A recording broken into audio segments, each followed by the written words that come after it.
各位朋友，大家好，欢迎来到韭菜不香。最近这段时间，全球资本市场都在疯狂谈论英伟达又发布了什么新架构，或者微软又花了几百亿美元去建机房。所有人都觉得 AI 时代所有的财富都会被锁死在光鲜的软件和模型层。但就在最近，美股算力硬件板块扔出了一枚极其震撼的深水炸弹。老牌服务器巨头汇宇科技代码 HPE 在刚刚交出了一份几乎成倍碾压整个行业的季度财报后，股价在交易日内爆发了将近30%的疯狂暴涨，直接冲上了公司历史的最高峰。那些原本躲在暗处大肆做空的投机资金，在一夜之间被实体数据的洪流冲得灰飞烟灭。今天我们就一起来看一下这到底发生了什么。同时也感谢大家的点赞、订阅和关注，这是对我们团队持续创作内容的最大鼓励。我们要想看懂这笔在资本市场引发海啸的财报，首先得搞清楚汇宇科技这家公司到底是干嘛的。它的故事是一部活生生的硅谷进化史。我们需要把时间轴狠狠拉回到1939年。在加利福尼亚州帕洛阿托的一间破旧车库里，两个年轻的斯坦福毕业生休利特和帕卡德用区区538美元的本金，手工敲打出了他们的第一款音频振荡器产品。这间普通的木结构车库，后来被整个科技界奉为诞生之地的圣地。惠普这个名字在随后的70多年里，成了全球计算机产业最不可动摇的图腾。可是，当时代的车轮滚滚进入2015年，由于传统 PC 市场的饱和以及移动互联网的冲击，这家庞大的百年帝国走到了命运的分水岭。当时的 CEO 梅格惠特曼做出了一个让全行业震惊的铁血决定。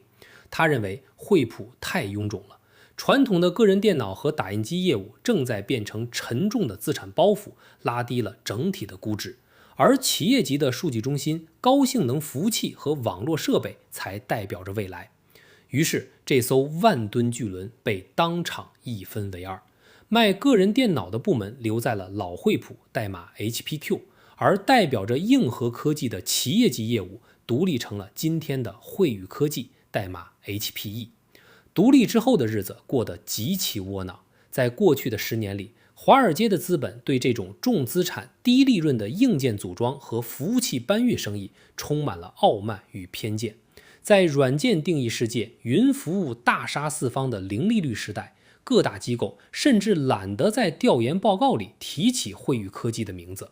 在所有人眼里，它只是一家在红海里打价格战，产品严重大宗商品化，随时可能被亚马逊 AWS 和微软 Azure 彻底淘汰的硬件败犬。它的市盈率长期被死死压制在个位数，股价在10几美元的地板上横盘了整整10年，成了一只无人问津的僵尸股。直到最近，生成式 AI 的爆发以及芯片物理极限的惩罚降临，整个世界的商业逻辑被彻底颠覆了。过去大家觉得服务器只是一个把芯片装进去的铁盒子，没有任何技术含量。但当英伟达把 Blackwell 和 Vera Rubin 架构的芯片功耗一路拉升到1000瓦甚至几千瓦的极限状态时，整个行业突然发现，传统的空气散热已经完全失效了。如果不能在10毫秒内把芯片表面聚集的恐怖热量带走，价值数十万美元的机柜会在一瞬间因为过热而彻底烧毁。这就导致 AI 算力中心的底层建设变成了一场极其残酷的精密工程学竞赛。你不仅需要从英伟达手里买到芯片，你更需要高规格的液冷分发单元、密闭的冷却液循环系统，以及能够支撑万卡集群同时通信的高性能网络交换机。而这些关乎芯片生死的底层硬核基建，正是汇宇科技闷头干了几十年的老本行。看准了这个历史性的时代拐点，汇宇科技的 CEO 安东尼奥·内里展现出了极其狠辣的战刃手腕。内里是一位从阿根廷走出来的工程师，他从1995年加入惠普，在最底层的客服呼叫中心和技术支持岗位上整整熬了20多年。这种从泥潭里一步步爬上来的技术主帅，比任何人都清楚华尔街那群财务分析师的盲区在哪里。内里非常清楚，软件大模型的迭代速度是以周为单位的，但物理世界里的厂房、电网、水冷管道和光纤网络的建设是以年为单位的。谁控制了物理世界的算力入口，谁就能在算力军备竞赛里旱涝保收。为了把这个实体壁垒拉高到让对手绝望的高度，内里在过去1年里操盘了一场堪称半导体基建史上最宏大的资本大重组。他力排众议，宣布动用140亿美元的巨资，以全现金的形式强行吞下了高性能网络软件巨头詹博网络。这笔交易在宣布之初被大量投行冷嘲热讽，大家都在指责内里在高利率环境下增加债务杠杆是极其愚蠢的。但内里的算盘打得极其深远，詹博网络手里握着全球最顶尖的 AI 网络架构、大带宽路由技术以及自动化运维工具。把詹博网络吃下去，意味着惠宇科技不再是一个单纯卖服务器箱子的组装厂，而是变成了一个能把上万颗英伟达 GPU 死死绑定在一起的高性能计算网络垄断者。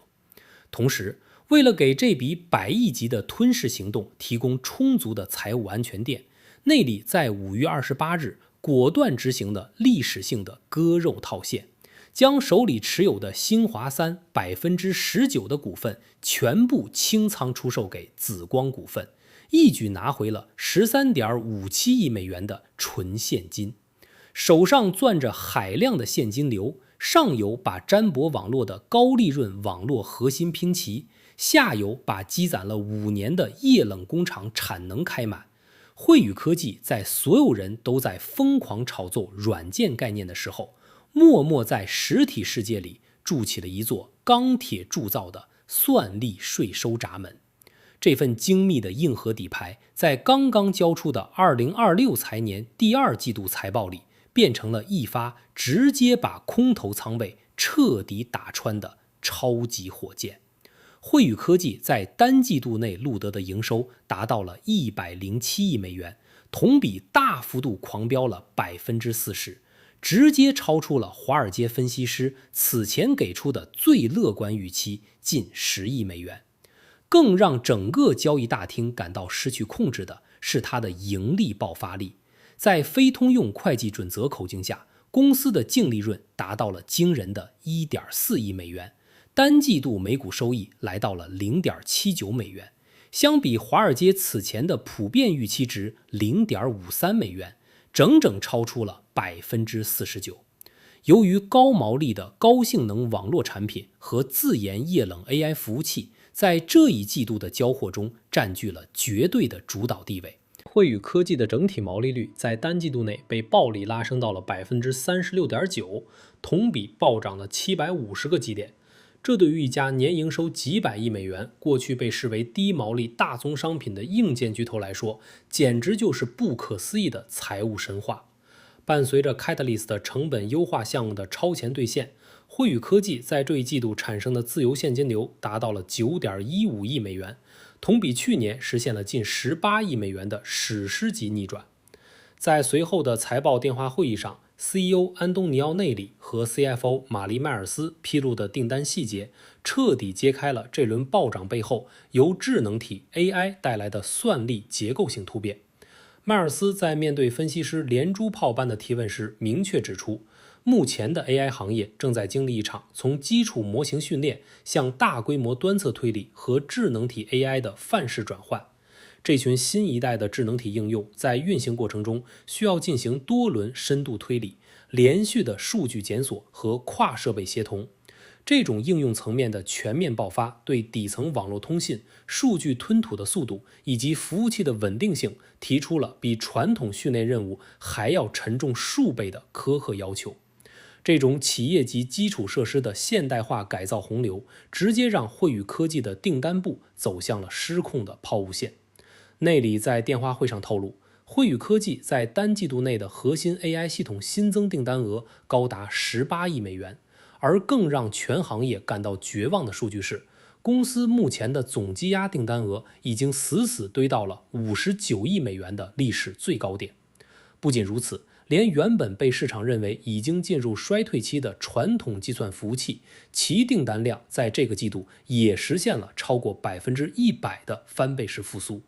全球的超级云厂商和大型企业在经历了一整年的犹疑和观望之后，正在拿着支票本连夜向实体硬件设备疯狂集结。在这场狂暴的抢货潮背后，还隐藏着一场极其血腥的同行清洗故事。在此之前，全球 AI 服务器市场一直呈现出三足鼎立的格局：戴尔、汇宇科技以及曾经靠着极快的交货速度在资本市场上斩获100倍涨幅的超微电脑。但是超微电脑近期因为严重的会计违规、造假嫌疑，遭遇了做空机构的铁血阻击，随后引发了美国证监会和司法部的立案审查。整个超微电脑的供应链信用和客户信任在短短几周内彻底崩塌，其市场份额从巅峰时期的25%一路暴跌到了15%。这头倒下的巨兽吐出的庞大血肉，在极短的时间内被戴尔和汇宇科技两家正规军以最残酷的速度平分了。那些原本属于超微电脑的超级云厂商客户和人工智能初创公司，为了确保自己几百亿美元的算力项目不陷入全面停摆，正在拿着订单连夜转单给汇宇科技。这种市场格局的剧烈洗牌，直接让汇宇科技获得了前所未有的定价权。它的液冷机架和詹博网络产品线成了市场上唯一能够现货供应的救命稻草。这种基本面上的惊天逆转，直接导致了华尔街投行阶层的一场集体倒戈与认错。在财报发布前，由于对传统硬件根深蒂固的偏见，投行给汇宇科技设定的估值模型极其保守。摩根士丹利在5月21日给出的价格是33美元，花旗在5月14日给出的也只有39美元。大家都觉得硬件组装没有壁垒，都在担心英伟达会拿走所有的行业利润。而这份财报一出，所有的偏见被真金白银的数据砸得粉碎。摩根士丹利的分析师直接把汇宇科技的目标价从33美元调高到了71美元。Evercore 也将目标价从30美元暴拉到了70美元，并公开预测公司在2027年的每股收益将轻松突破4美元。把两家公司的财务底牌放在一起，估值逻辑的差异非常直观。老对手戴尔的股价目前已经飙升到了435美元，远期市盈率被市场一路推高到了35倍以上，定价里已经没有多少容错空间。而汇宇科技即使在单日大涨将近30%之后，远期市盈率依然只有14倍，这是一场35倍与14倍的直接对比。在电话会的结尾，首席财务官玛丽·迈尔斯给出了一份超出预期的指引。管理层将2026全年的调整后每股收益预期从 2.3 美元大幅上调到了 3.45 美元，上调幅度达到了 50%。同时，全年的自由现金流指引也从20亿美元提升到了至少35亿美元。这几组数据证明了一件事儿：公司原本定在2028年才能实现的长期战略规划，现在被提前了整整2年兑现。不仅如此，管理层还直接给出了2027财年的增长框架，他们预计营收增长将维持在 8% 到 12% 之间，营业利润率保持在 12% 到 16%。在资金分配上，公司承诺会把至少 75% 的自由现金流通过分红和回购返还给股东，并且在2026年底提前1年将净杠杆降到2倍的安全水位。用14倍的市盈率买一个手握59亿美元积压订单，每年产生35亿美元自由现金流，还提供 2.4% 分红收益率的企业，面对这样的标的，华尔街的投行和机构已经直接用仓位做出了选择。这场由超级财报引发的硬件狂欢，其深层逻辑恰好踩在全球资本从虚拟概念向硬核基建大迁徙的转折点上。前不久，花旗的研究团队集体下调了6家大型云端软件应用公司的评级，给出的理由非常冷酷，那就是人工智能的快速演进正在让很多缺乏底层实体支撑的云软件服务变成多余的空气。在资金成本因为高利率变得极度昂贵的今天，资本正在以最快的速度撤出那些虚无的互联网概念，重新向拥有核心实物入口和硬件护城河的基建巨头集中。4大科技巨头一年6500亿美元的资本开支，最终没有变成软件公司的订阅费，而是变成了惠宇科技车间里轰鸣的液冷机架和网络交换机。